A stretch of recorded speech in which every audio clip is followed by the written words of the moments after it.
Good morning, students. How are you all? I hope you all are fine. Students, today we will start the further reading of chapter 1, Resources. So, open your books at page number 9. Classification on the basis of utility. यहाँ पर संसाधनों को उपयोगिता के आधार पर divide किया गया है. फर्स्ट है energy resources. All those resources which provide energy are known as energy resources. वे सभी संसाधन जो हमें ऊर्जा प्रदान करते हैं वो ऊर्जा संसाधन कहलाते हैं. Wood, coal, mineral oil, natural gas, wind, ये किसके एग्जाम्पल हैं? एनर्जी रिसोर्सेज के, क्योंकि इन सभी से हमें क्या मिलती है? ऊर्जा मिलती है. Next, raw material resources. All those resources which provide raw material to industries are known as raw material resources. वे सभी संसाधन जो इंडस्ट्रीज़ को कच्चा माल प्रदान करते हैं वो क्या कहलाते हैं? Raw material resources. Jute, rubber, copper, iron, wild animals are some example of raw material resources. ये सभी किसके एग्जाम्पल हैं? रॉ मटेरियल रिसोर्सेज के. इन रॉ मटेरियल का यूज़ करके इंडस्ट्रीज़ क्या करती हैं? कोई भी फाइनल प्रोडक्ट बनाती हैं. नेक्स्ट है on the basis of ownership. On the basis of ownership, first है individual resources. Resources which are owned by private individual are known as individual resources. ऐसे संसाधन जिनका यूज़ कोई इंडिविजुअल, कोई अकेला पर्सन करता है वो कौन से संसाधन कहलाते हैं? इंडिविजुअल रिसोर्सेज कहलाते हैं. Plot, field, house, car, book, ये किसके एग्जाम्पल हैं? इंडिविजुअल रिसोर्सेज के. नेक्स्ट है community owned resources. The resources which are accessible to all the members of the community are known as community resources.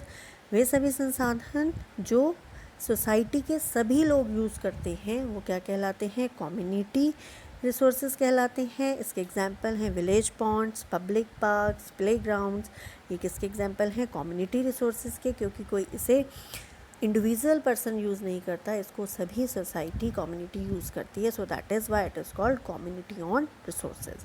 Next है national resources. All the resources which are under the control of the state और the union government are known as national resources.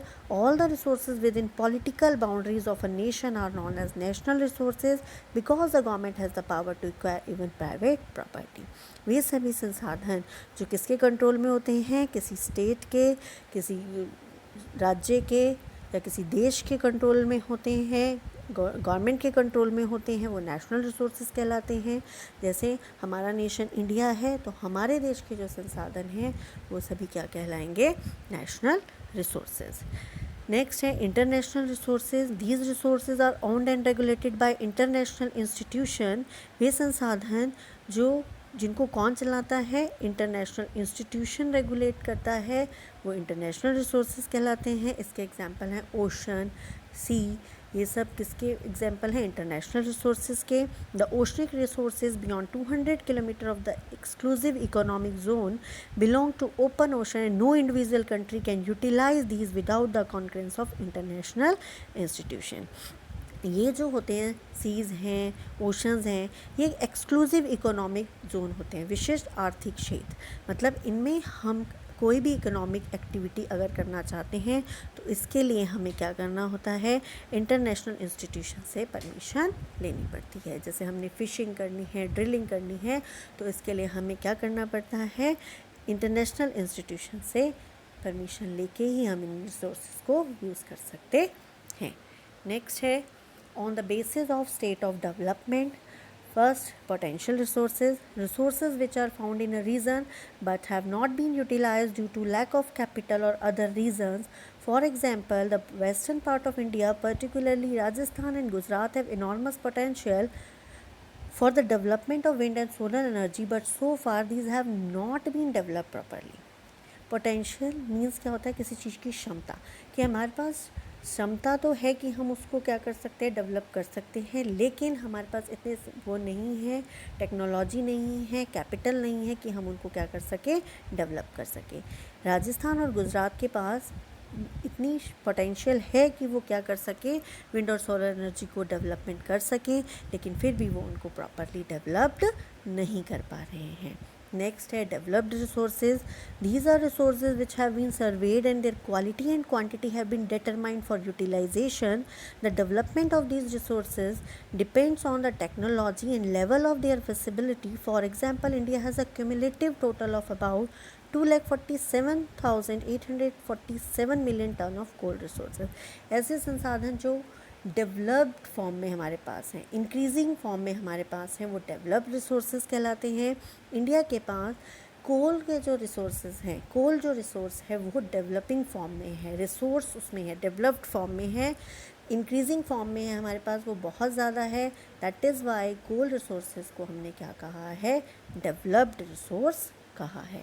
Next है stock. These are the material in the environment which have the potential to satisfy the human need but could not be used as the human being do not have the appropriate technology to convert them into a usable form. For example, water H2 is a compound of two inflammable gases, that is hydrogen and oxygen, but human beings do not have the required technology to use them as a source of energy. Stock क्या होता है, जो चीज़ हमारे पास stock में बहुत ज़्यादा है लेकिन हम उसका प्रॉपर यूटिलाइजेशन नहीं कर पा रहे हैं. H2 एक कंपाउंड है जिसमें टू इन्फ्लेमेबल गैसेस हैं. कौन कौन सी, हाइड्रोजन और ऑक्सीजन. लेकिन जो ह्यूमन बींग्स हैं उनके पास ऐसी प्रॉपर टेक्नोलॉजी नहीं है अभी इस टाइम पर, रिक्वायर्ड टेक्नोलॉजी नहीं है कि वो क्या कर सकें, इन गैसेस का use as a source of energy वो कर सकें. Reserves, these are the subset of the stock which can be put into use with the existing technology, but their uses have been postponed keeping in mind the need of the future generation. For example, India has sufficient amount of forest to fulfill the need of the present generation, but they are being protected for the future generations. Reserve क्या होता है, किसी चीज़ को बचा कर रखना, किसके लिए, फ्यूचर की जनरेशन के लिए. इंडिया के पास क्या है, फॉरेस्ट जो है वो इस अमाउंट में है कि वो प्रेजेंट जनरेशन की नीड्स को फुलफ़िल कर सकती है, लेकिन फिर भी वो क्या करती है, फ्यूचर जनरेशन के लिए इनको बचा कर रिज़र्व करके रखती है. So in next lecture we will read the development of resource.